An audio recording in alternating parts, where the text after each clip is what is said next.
Well, another huge setback on the Rambler, guys.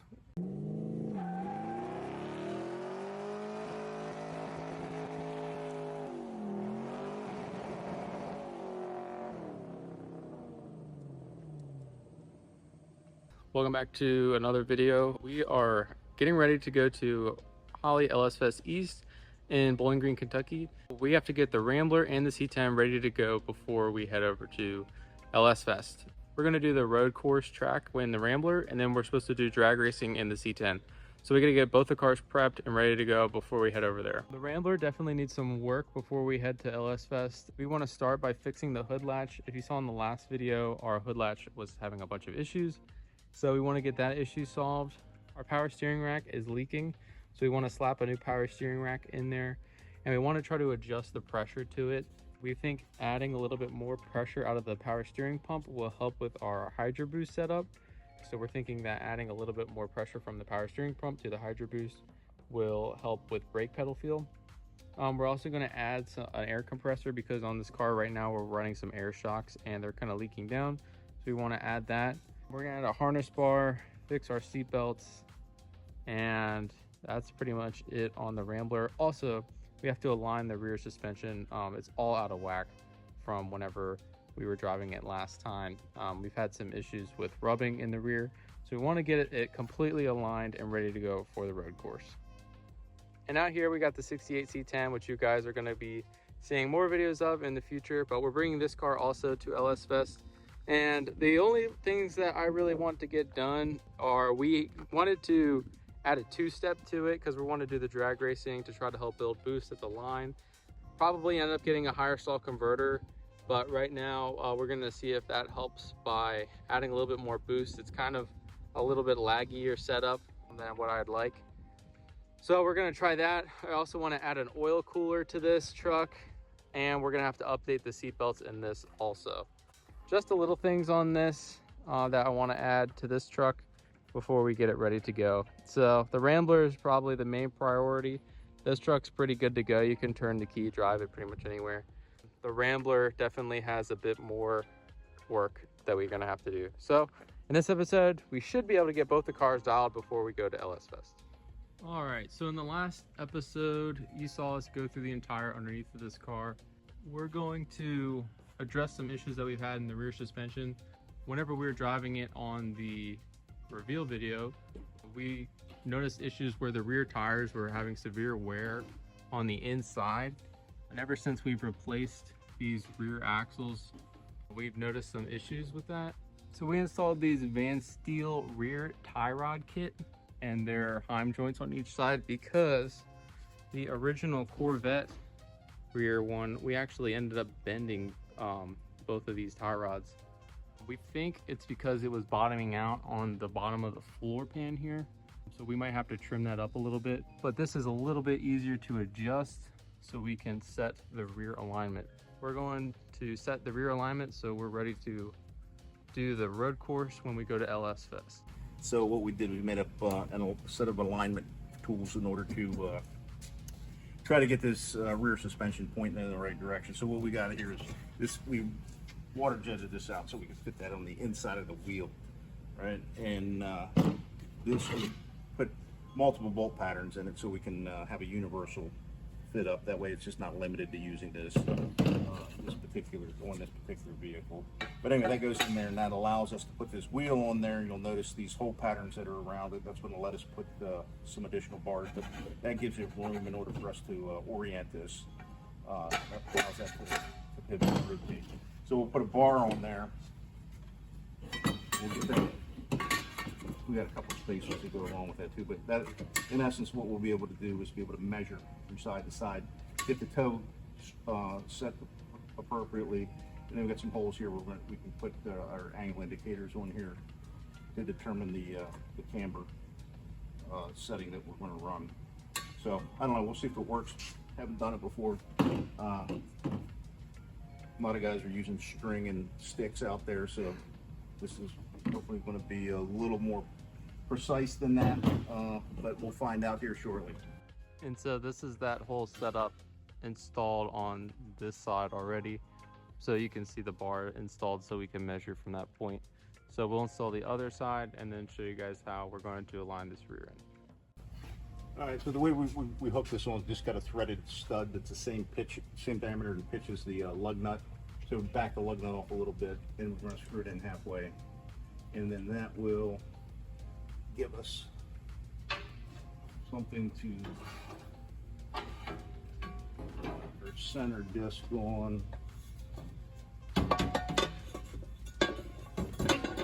So that kind of just sits in the lip of the rim there. This fits in there. That goes in there. Get this a little bit more. So we'll get a level, put the spacer in the tape bar that we're going to measure across this. Put that in there. All right, so we put a spacer in there that just gets the bar off of the tire. And then I'm going to put this bar here.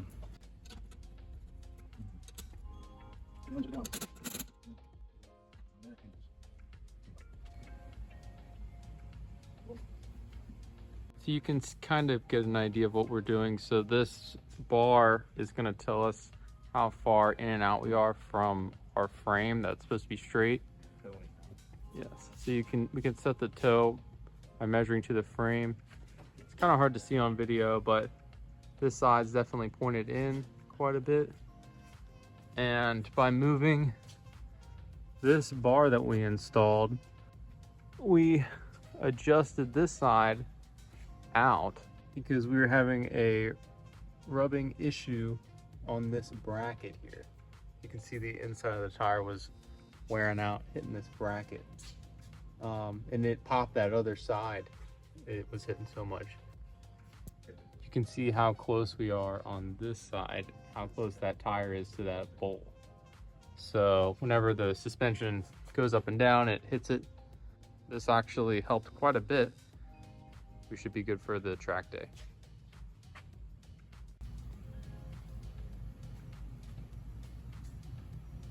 All right, so we're just roughly aligning the rear, checking it.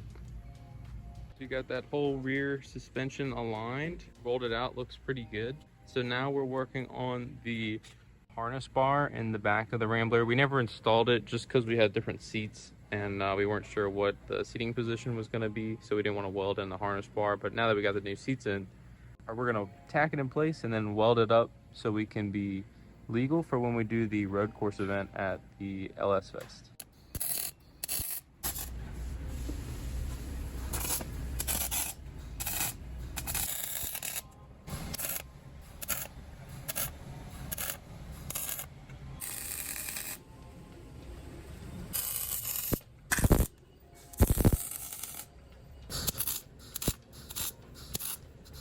All right, got the harness bar welded in.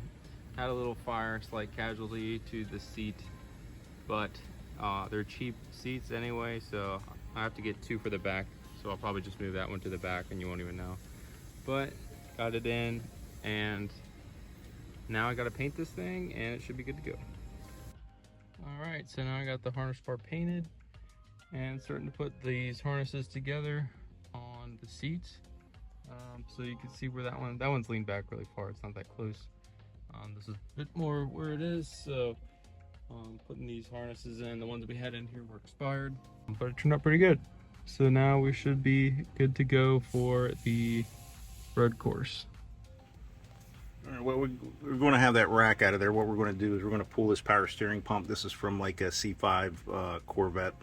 We're going to pull this out. The pressure's not quite high enough to drive the Mustang Hydro Boost that we have in here. It's got a quirky situation whenever this thing hits the relief valve, your brake pedal gets very hard instantaneously. So what we're going to do, here's how we adapted the Mustang lines in here. We got a swage lock fitting here, and then you can see one like right there. The first one over here, this is the pressure line from the pump, and the one down below is the pressure line. So it runs up here and over to the Hydro Boost. So it's getting pressure through this line that goes up here and runs through the Hydro Boost first, and then comes back down to the rack through that line. So anyway, we're going to try to see if we got shims in the bypass valve internally in the pump.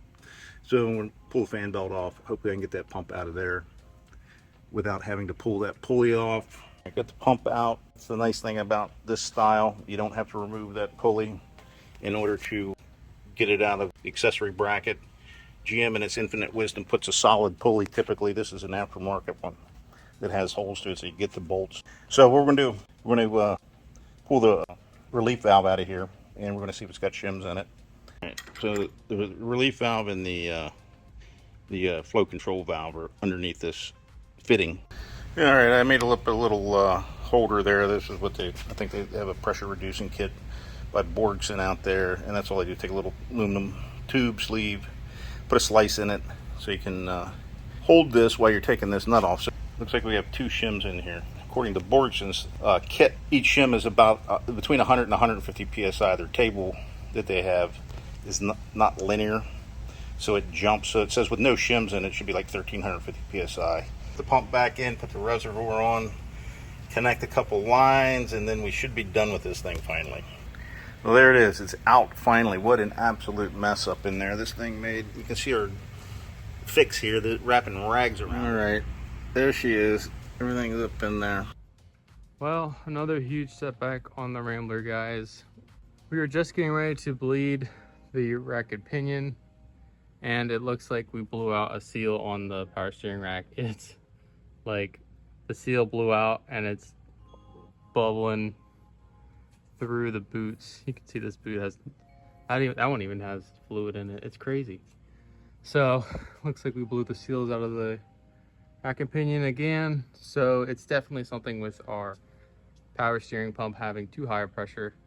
We tried to raise the pressure of it to accommodate our Hydro Boost setup, but this rack and pinion is not having it with that kind of pressure. So we're gonna have to bump it back down and probably go a little bit even lesser on the pressure. But yeah, definitely way too much pressure in there and blew the seals out. So it is the week before we have to leave.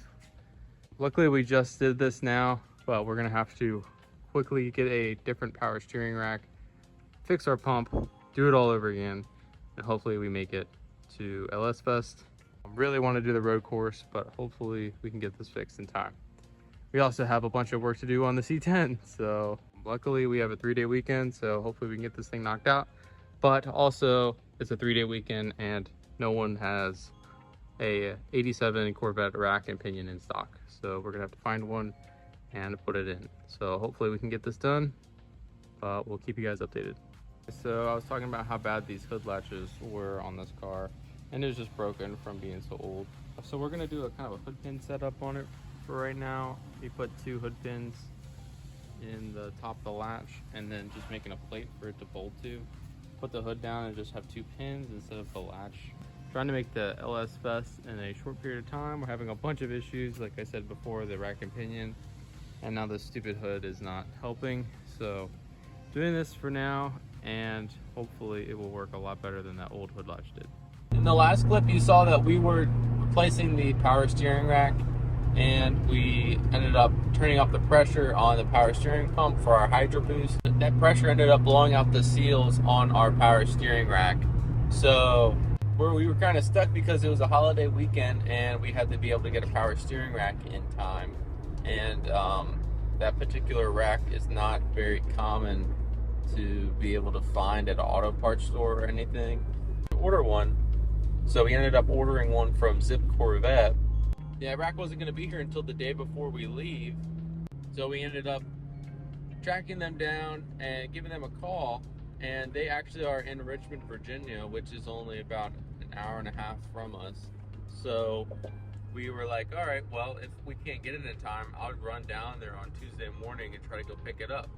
So that's what I'm doing right now. I'm on my way to Zip Corvette headquarters to go pick up this power steering rack and hopefully some sway bar links, because we're having some interference issues with our shocks with the sway bar links.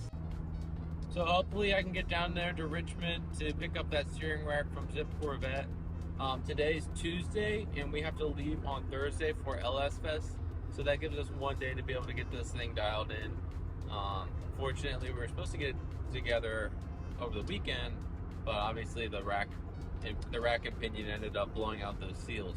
So hopefully we can get this issue fixed, because we only have one more shot, because I'm not going to be able to get another rack and pinion in time if we mess this one up. So hopefully we get this fixed and get the Rambler back running and driving for LS Fest on Thursday. So we'll see how it goes, and hopefully we get this thing back together here today.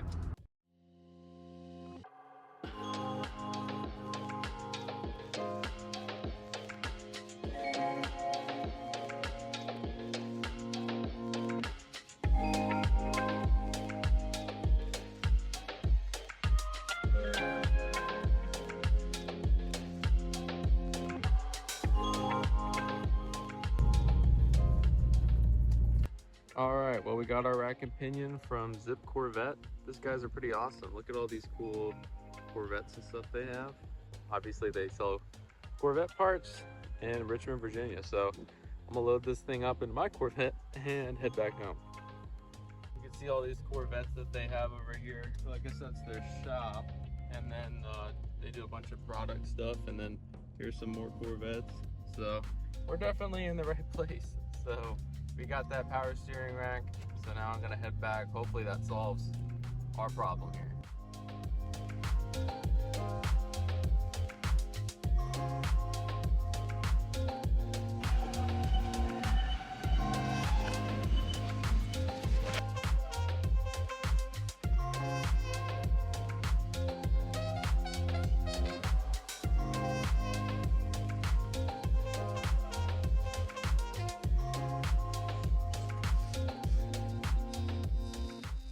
All right, so we got the new power steering rack in place, and then we got different sway bar end links because the other ones were hitting our shocks. So we got everything installed, so now we're gonna try to bleed it again. What shims did you put in it? All we had was 10,000 shims, so I put 4 of those in. So we added 40 thousandths to it, which would drop it at about 250 to 300 psi. Yeah, so that caused the reason that the old rack blew out, we think, was because it was too much pressure. So now we added more shims back to lower the pressure, so the power steering rack won't have an issue. So now we're gonna try to bleed it. Hopefully this doesn't do the same thing again. Yeah, we're trying to figure out what the C4 power steering pump pressure was, but we couldn't really find it anywhere. So if you guys know, put it down in the comments. Now we got it pretty much all back together, so now we have to bleed it. Hopefully this pump doesn't do, or this rack doesn't do the same thing that the other one did, but I don't think it will, because then we're out of options. So hopefully this is it. Yeah. And LS Fest is, we have to leave in 2 days.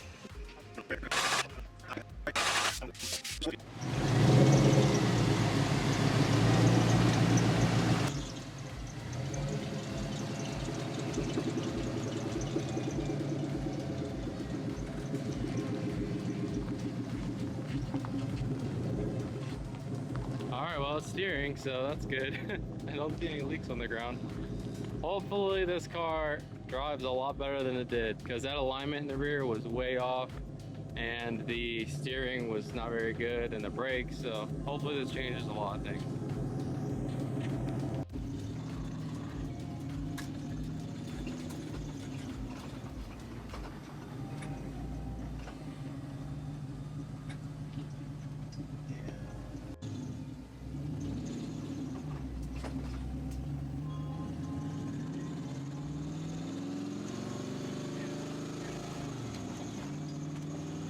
To fix that squeak. Idler or something.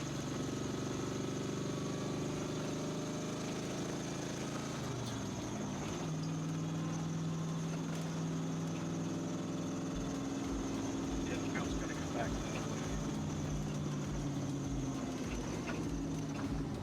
Yeah, these brakes are like nothing. It's hard as a rock. That's how it's always been.